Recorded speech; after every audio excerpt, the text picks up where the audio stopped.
Hi everyone, welcome of an episode of Small Girls, Big God. and we are ready to record chapter 16, and we're going to cover 5 kings today. So I think the wisest is to read king by king and to see what we gather from each one. Yes. Let's start. I'm going to read verse 1 through 7 and then I'll stop, okay? Okay. All right. Then the word of the Lord came to Jehu, son of Hanai, concerning Baasha. I lift you up from the dust, and I appointed you ruler over my people Israel. But you follow the ways of Jeroboam, and caused my people Israel to sin, and to arouse my anger by their sins. So I am about to wipe out Baasha and his house, and I will make your house like that of Jeroboam, son of Nebat. Dogs will eat those belonging to Baasha who die in the city, and birds will feed on those who die in the country. As for the other events of Baasha reign, what he did and his achievements are not written in the book of the annals of the kings of Israel. Baasha rested with his ancestor and was buried in Tirsah, and Elan, his son, succeeded him as king. Moreover, the word of the Lord came through the prophet Jehu, son of Hanai, to Baasha and his house, because all the evil he had done in the eyes of the Lord, arousing his anger. By these things he did, becoming like the house of Jeroboam, and also because he destroyed it. We see that Baasha was the one who basically exterminated everybody from Jeroboam's family. Right. And now we're seeing that he did as wicked as Jeroboam, that the curse also fell upon him and his descendants. Correct, because he did what was wrong in the eyes of the Lord. This is the third king now of Israel, because we already been through quite a few, but Baasha is the third king, and we're going to read all the way to the 7th king of Israel in this chapter. And let me see if I have a note. Yes, I do have a note of Baasha, right? And then I'm like, so Baasha, we need to know that he ruled in Israel for 24 years. Like Jeroboam, Baasha led his whole family into the curse for his disobedience. This curse was also spoken through a prophet Jehu, on which we are now seeing. The other prophet that spoke it over Jeroboam's family was Ahijah, and now we have a new prophet, Jehu. I do want to point out though, here is God. Look, my Bible finishes up with this. The Lord's anger was provoked by Baasha's sin. So, the Lord continues to see the choices that all of these kings are doing in their free will, and is truly building up an anger, because honestly, it's kind of like we heard today at church. The Lord is heartbroken when we do stuff like that. It breaks his heart, because we do have choices. It's not like he's not going to know what's going to happen in the future, but we do have a free will. And this is not only breaking his heart, but building up anger that is coming against Israel. Yeah. But okay, I'll go ahead and pick up on verse 8. And this is NLT, and it says like this. Eli, son of Baasha, began to rule over Israel in the 26th year of King Asa's reign in Judah. He reigned in the city of Tirsah for 2 years. Then Zimri, who commanded half of the royal chariots, made plans to kill him. One day in Tirsah, Eli was getting drunk at the home of Arsa, the supervisor of the palace. Zimri walked in and struck him down and killed him. This happened in the 27th year of King Asa's reign in Judah. Then Zimri became the next king. Zimri immediately killed the entire royal family of Baasha, leaving him not even a single male child. He even destroyed distant relatives and friends. So Zimri destroyed the dynasty of Baasha, as the Lord had promised through the prophet Jehu. This happened because of all the sins Baasha and his son Eli had committed, and because of the sins they led Israel to commit. They provoked the anger of the Lord, the God of Israel, with their worthless idols. The rest of the events in Elah's reign and everything he did are recorded in the book of the history of the kings of Israel. Wow. Okay, so the fourth king only lasted 2 years. Yeah. And basically he was betrayed by one of his officials. Mm-hmm. And he was taken advantage of because he was under the influence of being drunk. And basically he was struck down. Yep. Do you happen to know, Maria, what the book of the annual means? I think you knew, right? The book of the what? The book of the annuals, because it keeps repeating. Like, they are not written in the book of the annuals of the kings of Israel. Every time they have done, like, a little bit wicked, I'm seeing that pattern. I don't know if you know what that means. Oh, yeah. No, I'm not quite sure, because mine says the book of the history, so it doesn't really... Okay. All right. That's cool. Mm-hmm. All right. Do you know what that means? No, I don't. I thought it had a significance because as we're going to read, I made an annotation of it because you're going to see how it ends like that. Yeah, I think I heard someone, I think I watched on YouTube, he said something about that there was such a thing, right? There was a book where all, like, everything that they did throughout their reign was recorded there, but nobody knows what happened to that book, and nobody has a hold of it today. Hey, I'm glad we're talking about this. Yeah, I want to point out here, right? Let's keep an eye on King Asa of Judah, because I just love how, in Judah, he's still reigning, he's still doing good. Why? Because Asa's a good king. Right? Yeah. And you're seeing how all these wicked people are getting eliminated back to back. Exactly. Because God is not playing with them at all. And he's coming through with what he said, the promises that he said. Yeah. In this case, Simri is not somebody that God elected to be there. He just so happened to, he's trying to sneak up in the throne, basically, is what this guy Simri is doing. Yeah, and also to add on Asa, just in case people have not been following along with the previous recording, he comes from the lineage of King David.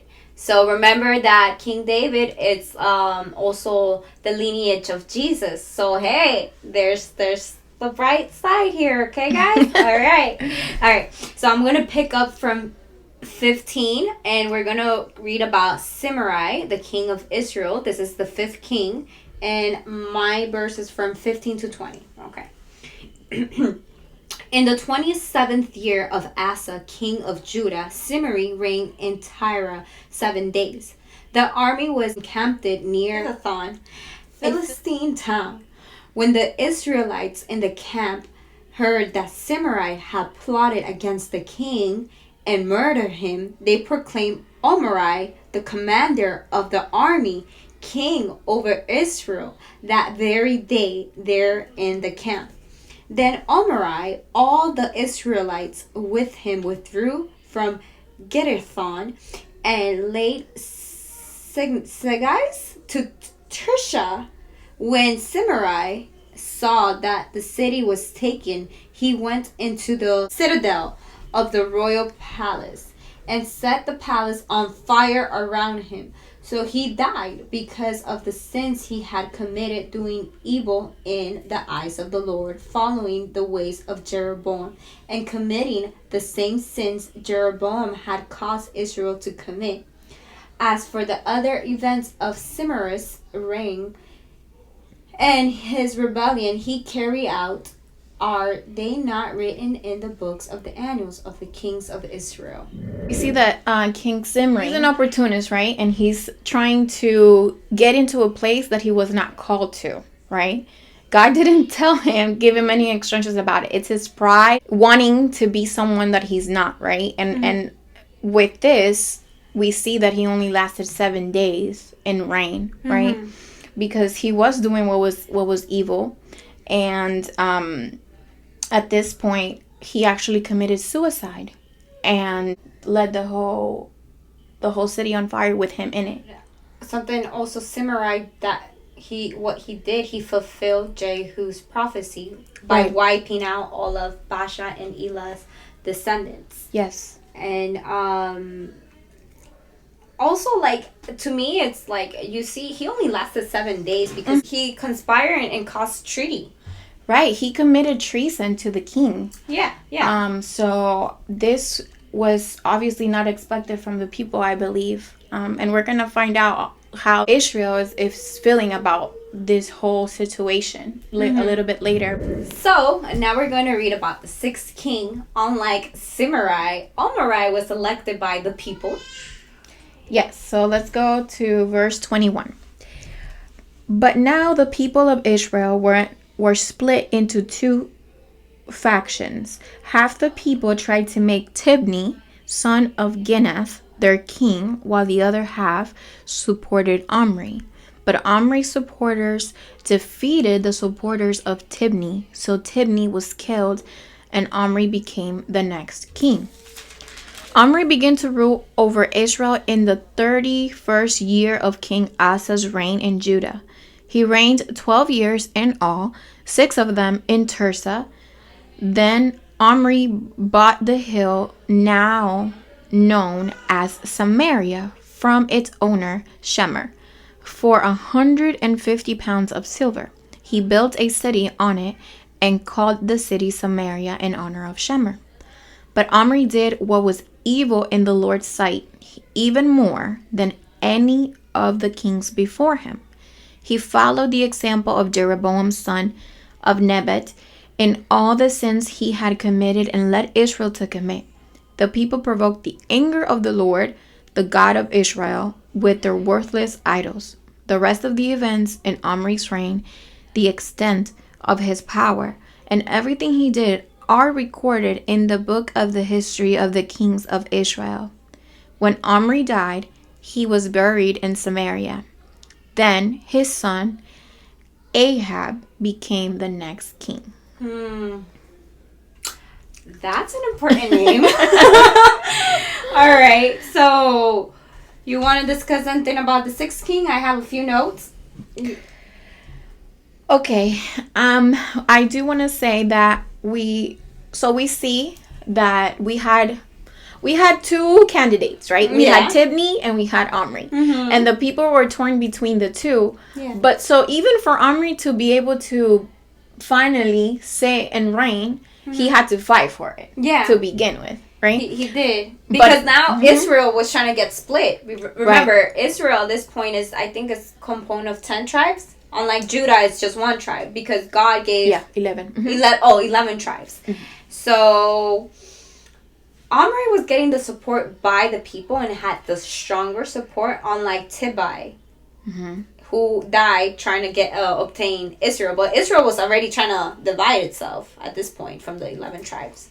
Exactly. And we see that Omri ends up buying a city called Samaria for 150 pounds of silver, which I feel later on and in other parts of the Bible, Samaria is a very, let's just say, iconic city where a lot of events happen and take place that are not so good. They're mostly really evil things because evil people come from there. And I want to point that out because in here in 1 Kings, we're seeing the root of where this city comes from and develops. Yeah. And obviously we see, because it says it here, that Omri was actually most evil than any of the kings that were before him. So another thing, we see the changing the kings, and they're getting worse and worse and worse. I know, and we just said a powerful, well, I shouldn't say powerful, but a very wicked person. Well, we're gonna see it. We're gonna see it, Ahab, you know. Mm-hmm. Yeah. And overall, we know that Omri ruled for 12 years. So we're ready to go into the 7th king, who is Ahab. Mm-hmm. What do you want to say about him? What do I want to say about him? Mm-hmm. Well, we're going to find out who he's about to get married to. And yeah. I do want to say that Ahab is someone that... There's just, for me personally, Ahab was a person that I heard a lot of stories about, but I did not personally encounter him in the Bible for myself yet until I started reading 1 Kings. Yeah. You know something, that we did speak about Ahab today at church. Do you recall the pastor saying something that that God was merciful with Ahab? Mm-hmm. And that he actually, but exactly, he said something that Ahab will repent at the end. Yeah, I didn't know that. I just discovered that today. Exactly, and with that, I did want to say, like, not? and we're gonna find out who he is and what he's all about. And once we do, just keep in mind that Ahab is somebody that even to today we recognize as a spirit. What that means is that when we see the spirit operating that has the characteristics and specifications of the way Ahab is, and we're gonna find out how he is. We don't know yet, right? We're gonna find out. That's a way of us knowing what that spirit is called. And so when we pray, we can call it for its name. Yeah. And we know that Ahab was very submissive to his wife Jezebel. Right, which we're gonna see. Okay, here goes. We wanna get ahead because we're excited. Like I said, I encounter Ahab and I'm like, oh, Ahab, this is who you are. This is where you come from. I know your dad's name now. yeah. No, hey, this king has been very revealing to us. Okay, back to business. So, verse 29 from the NIV section, and its title, Ahab becomes king of Israel. And I'm saying that he's the 7th king. The 38th year of Asa's king of Judah, Ahab, son of Omri, became king of Israel. He reigned in Samaria over Israel 22 years. Ahab, son of Omri, did more evil in the eyes of the Lord than any of those before him.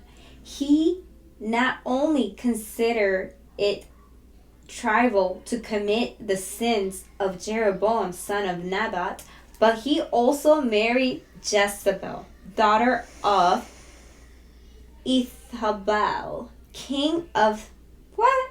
The Sidonians. King of the Sidonians, and began to serve Bala and worship him. Set up an altar for Baal in the temple and of Baal that he built in Samaria.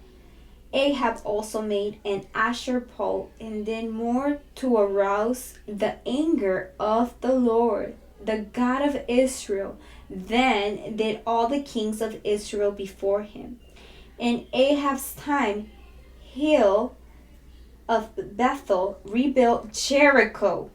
He laid its foundation at the cost of his firstborn son of Abiram, and set up its gates at the cost of his youngest son, Segub, in accordance with the word of the Lord spoken by Joshua, son of Nun. Okay.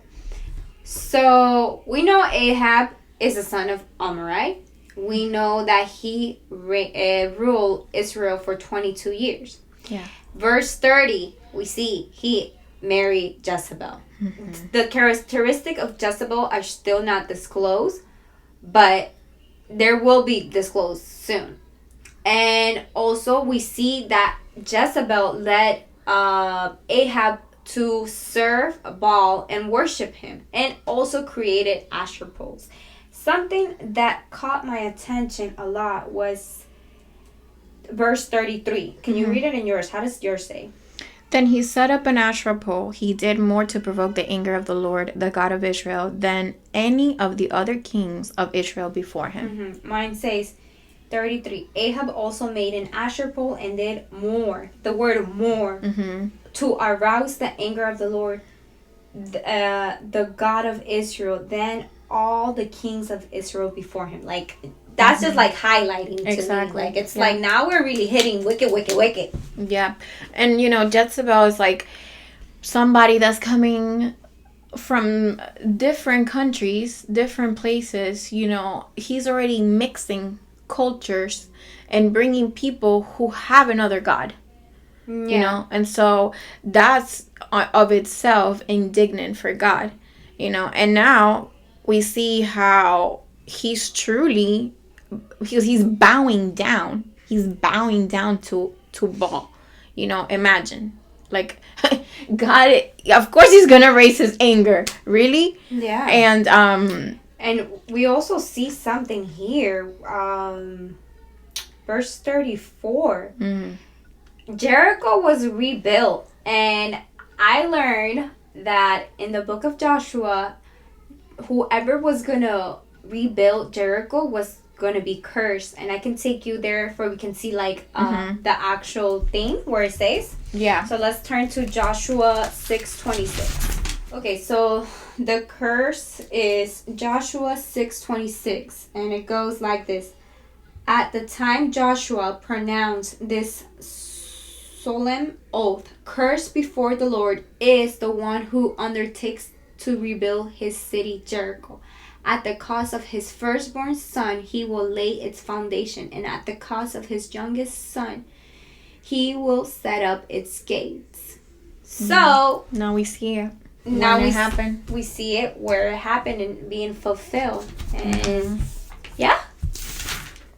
And now you know that who rebuilt Jericho was Heel. I didn't know that. Yeah, I didn't even know him. I just met him. Yeah. And yeah, anything else you want to add to that? Because that wraps up 1 Kings 16. Yeah, no, I just want to say that overall, this is a very interesting chapter of seeing how many kings we went through in such a short amount of time. You could see that wickedness is not prevailing, and that whatever God is saying is coming to pass shortly, but just as he said and as he promises. And I'm just really interested to see what else we learn about Ahab and Jezebel, since they're so popular, I would say. Yeah, no, this story is definitely going to unravel. I kind of like the way we broke it down, because I'm glad we got through this. To be honest, guys, if you're going to do your independence reading, write it down. I had to like literally write each king down, because that allowed me to comprehend. Yeah. Yeah. And I do have a little side note as well. I don't know if we'll use the whole thing. I'm just going to read it. Yeah. Israel is falling into a downward spiral of evil and deception, idolatry, and walking away from the fear of the Lord. The terrible stewardship of these bad kings are not only taking Israel into the wrong path, but building iniquities that unless we turn to God, it won't be easy to overcome or to see the end of it. Yeah. Well, that's all I want to say. No. She said that's all that's truth right there. But yeah, so that wraps up chapter 16, and we will see you guys on the next chapter here on Small Girls Big God. Have a great night, guys.